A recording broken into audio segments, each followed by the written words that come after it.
Ang topic natin today or this morning is the power of compounding interest.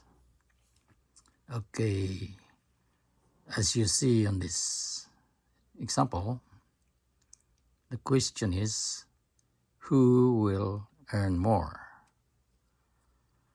In this example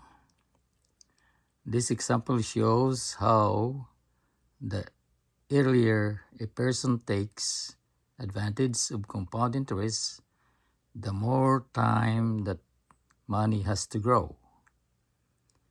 Looking at this graph, there's two investors, investor 1 and investor 2. Okay, investor 1 starts at 25 years old, sets aside 5,000 a year for 10 years in a row. No more investment after age 34. Investor number 2 starts at a later age, 35 compared to 25.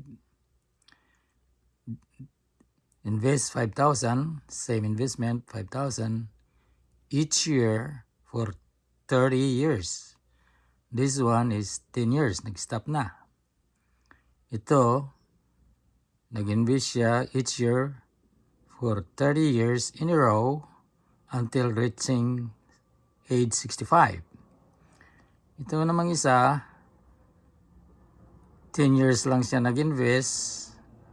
After that, nag-stop at age of 34.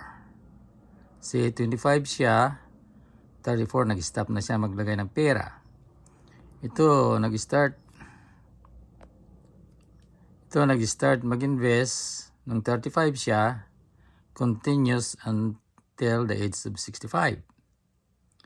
And looking at this graph, ay, lubat ako. Sandali. Okay. See, at the age of 25, this is the investor 1. Remember, they have the same amount of initial investment, which is 5,000. See, at age of 25 siya noon, nag-stop siya ng 34. And look at how the power of compounding interest, the blue line. At the age of 65, meron na siyang 787,180.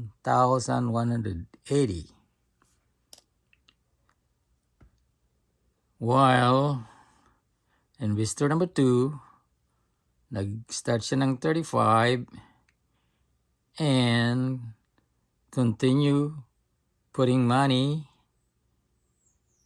for 30 years until the age of 65. At the age of 65, investor number 2 got only $611,730.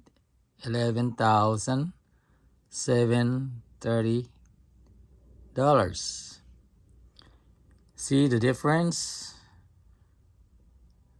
Investor 1 stopped contributing. 10 years lang siya nag-contribute. Nag-stop siya ng 34. And yung investor number 2 started at 35 and continue on investing, putting money until reaching 65. But the difference is the earlier, since number one investor started earlier, and that's the result when you start early.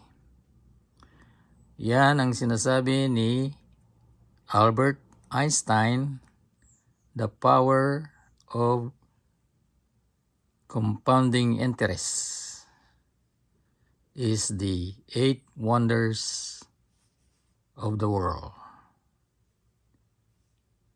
Believe it or not, this is the fact. one fact. Okay? Na-explain ko ba mabuti? Oh. Okay, thanks for watching.